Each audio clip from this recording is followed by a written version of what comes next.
بسم اللہ الرحمن الرحیم۔ حضرت عیسیٰ علیہ السلام اپنے ایک شاگرد کو ساتھ لے کر کسی سفر پر جا رہے تھے۔ راستے میں ایک جگہ رکے اور شاگرد سے کہا، تمہاری جیب میں کچھ ہے؟ اس نے کہا، حضرت میرے پاس 2 درہم ہیں۔ حضرت عیسیٰ علیہ السلام نے اپنی جیب سے 1 درہم نکال کر اسے دیا اور اس سے فرمایا، اب یہ 3 درہم ہو گئے۔ اب قریب ہی ایک آبادی ہے، تم وہاں سے 3 درہم کی روٹیاں لے آؤ۔ وہ شاگرد روٹیاں لینے چلے گیا۔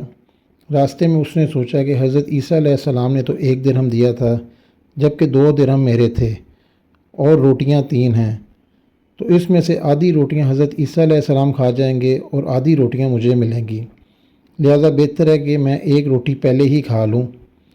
چنانچہ اس نے راستے میں سے 1 روٹی کھا لی اور 2 روٹیاں لے کر حضرت عیسیٰ علیہ السلام کے پاس پہنچا۔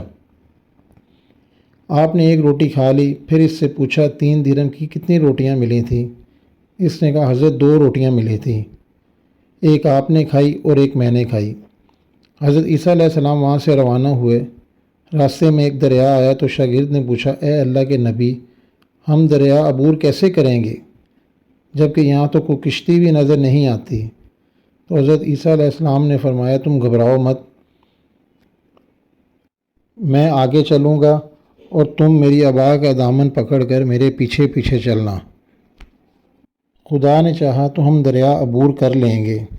چنانچہ حضرت عیسیٰ علیہ السلام نے دریا میں قدم رکھا اور شاگرد نے بھی آپ کا دامن پکڑ لیا۔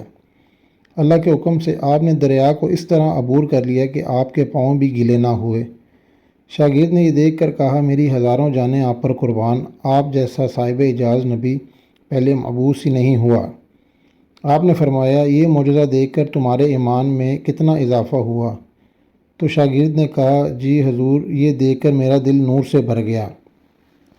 پھر آپ نے فرمایا، اگر تمہارا دل نور سے بھر چکا تو بتاؤ روٹیاں کتنی تھیں؟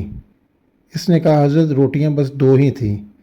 پھر آپ وہاں سے چلے، راستے میں دیکھتے ہیں کہ ہرنوں کا ایک غول گزر رہا ہے۔ آپ نے پھر ایک ہرن کو اشارہ کیا، وہ آپ کے پاس آیا۔ آپ نے اسے ذبح کر کر اس کا گوشت کھایا اور شاگرد کو بھی کھلایا۔ جب دونوں گوشت کھا چکے تو حضرت عیسیٰ علیہ السلام نے اس کی کھال پر ٹھوکر مار کر کہا، اللہ کے حکم سے زندہ ہو جا۔ ہرن زندہ ہو گیا اور چوکڑیاں بھرتا ہوا دوسرے ہرنوں سے جا ملا۔ شاگرد یہ معجزہ دیکھ کر حیران ہوا اور کہنے لگا، اللہ کا شکر ہے جس نے مجھے آپ جیسا نبی اور معلم عطا فرمایا۔ حضرت عیسیٰ علیہ السلام نے فرمایا، یہ معجزہ دیکھ کر تمہارے ایمان میں کتنا اضافہ ہوا؟ شاگرد نے کہا، اے اللہ کے نبی، میرا ایمان پہلے سے 2 گنا ہو چکا۔ آپ نے فرمایا، پھر بتاؤ روٹیاں کتنی تھیں؟ شاگرد نے کہا، حضرت روٹیاں بس 2 ہی تھیں۔ دونوں آگے چلتے گئے، آگے ایک پہاڑی کے دامن میں پہنچے، وہاں پر ان کو 3 سونے کی اینٹیں پڑی تھیں ملیں۔ حضرت عیسیٰ نے فرمایا، 1 اینٹ میری، 1 اینٹ تمہاری، اور تیسری اینٹ اس شخص کی ہے جس نے تیسری روٹی کھائی۔ یہ سن کر شاگرد شرمندگی سے بولا، حضرت تیسری روٹی میں نے ہی کھائی تھی۔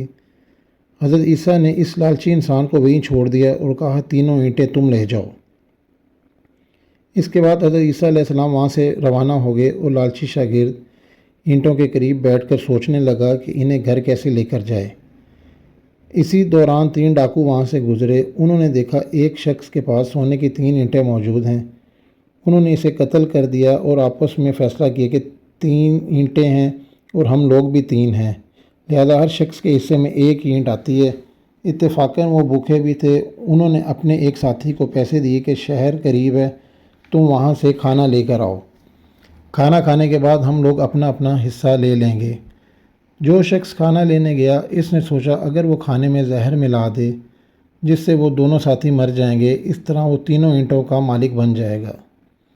ادھر ان کے ساتھیوں نے مشورہ کیا، اگر ہم اپنے اس ساتھی کو جو کھانا لینے گیا اس کو قتل کر دیں تو اس طرح ہمارے حصے میں 1.5 اینٹ آئے گی۔ جب ان کا تیسرا ساتھی زہر آلود کھانا لے کر آیا تو انہوں نے منصوبے کے مطابق اس پر حملہ کر دیا اور اس کو قتل کر دیا، اور قتل کرنے کے بعد کھانا کھانے لگے۔ کھانا کھانے کے بعد وہ دونوں موقع پر ہی ڈھیر ہو گئے۔ واپسی پر جب حضرت عیسیٰ علیہ السلام وہاں سے گزرے، انہوں نے دیکھا اینٹیں وہیں کی وہیں پڑی ہیں اور اس کے پاس 4 لاشیں بھی موجود ہیں۔ آپ نے یہ دیکھا اور ایک ٹھنڈی آہ بھری اور کہا، دنیا اپنے چاہنے والوں کے ساتھ ایسا سلوک ہی کرتی ہے۔